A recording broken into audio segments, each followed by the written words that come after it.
this is a large question, Jody, is because because I have to deal with the spirituality aspect of it, of giving them the right perspective of who God is and how God operates. And then the other aspect of, with some people saying this is not a race thing, and it's hard for me being African American male is to separate the two, right? So we deal with it all, but at the end of the day, when we come to the conclusion, is that I'm pouring into my children. At the end of the day, we are not a victim. That we are victors, right? That we are victors through Christ. We're victors, like where we can be the master of our own fate when we take control over our own lives. Because there's things I can't control what's outside of me, but what I can control is what takes place on the inside of my home, right? So we're having, a lot of conversations about this, and we deal with the elephant in the room. We deal with it. And I'm that type of dad where we deal with that elephant that's in the room. So there's a whole lot of discussions going on, Jody, a whole lot of talk taking place to make sure that my children does not shape their beliefs based on what they see, right? I want to help them process what they see.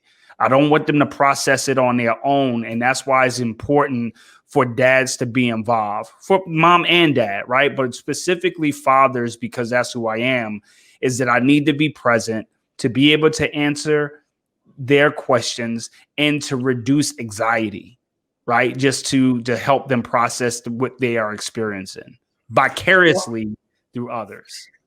Well, and I think you hit on something that is really important, is that we as dads, the way that we are open and we don't avoid the elephant in the room, we actually have open discussions and we allow our kids to express their fear, their concerns, their anxiety, and we create a safe space so that they can talk about that.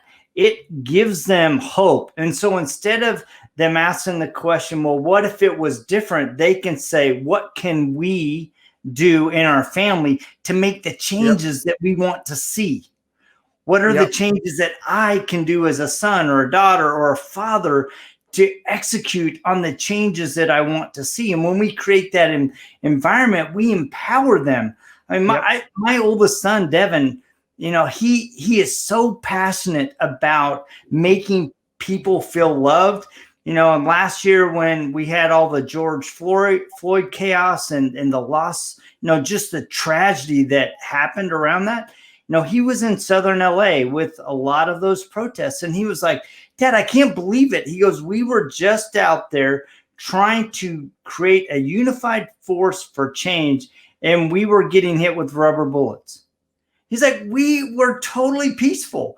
And so it was phenomenal because on one hand, he's out there, he's acting on the belief and trying to fight for the rights of all people. At the same token, he's asking me and himself going, wow, are my efforts really going to have an impact? What do I need to do? Because this, we need to make the change that we want to see. Yeah. This is the thing about it, man. You have to decide, what are you willing to sacrifice, right? You have to be willing to, you have to have that real conversation, because when you start on the journey, you never know where you're going to arrive. You never know when the journey ends. And what do I mean by that? I can say that I want to drive from here to New Jersey. I want to go see my family, but in the midst, I may have car trouble, Jody. Right? My car may break down and I can't make it. My efforts were good. My intentions were good. But was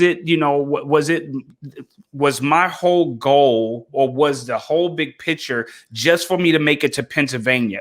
And then for my kids to catch the bus from Pennsylvania to New Jersey, and I had to stay back and get the car fixed or whatever the case. What do I mean by this? Is that your son, giving him the example, using him as an example, he may be the sacrifice that my children begin that reap the benefit of his sacrifice.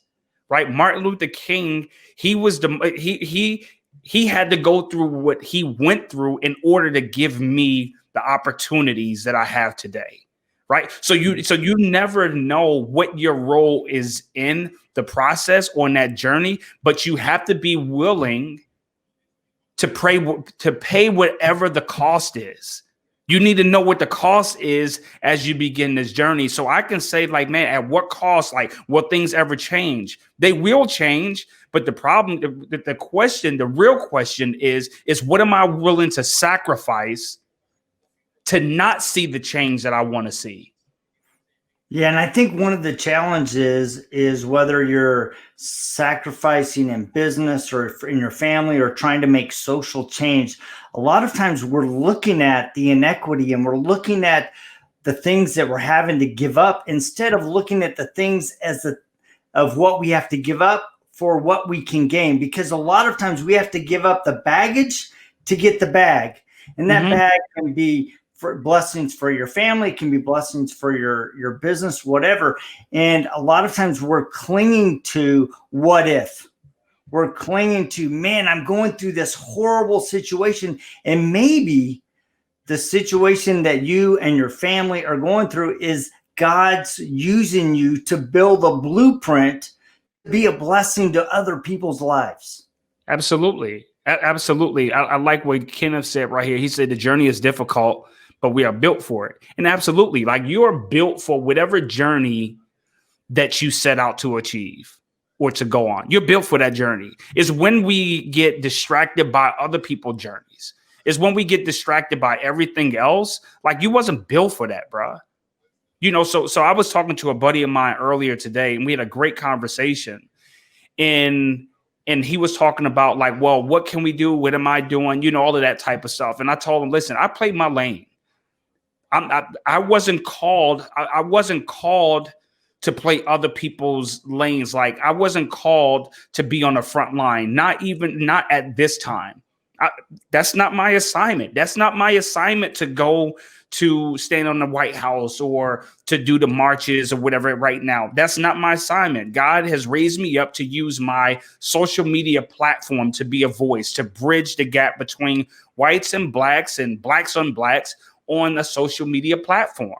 That's my assignment. I can get distracted because other people want me to do something different. But bro, that's not my assignment. Why should I do it because you tell me to do that? No, I'm not. I'm going to play my position. You need me to play my position. Oh, you don't want me to play somebody else's. I'm not going to be effective. Let me play the position that I'm called to play so that way I can be effective and move the needle in my area.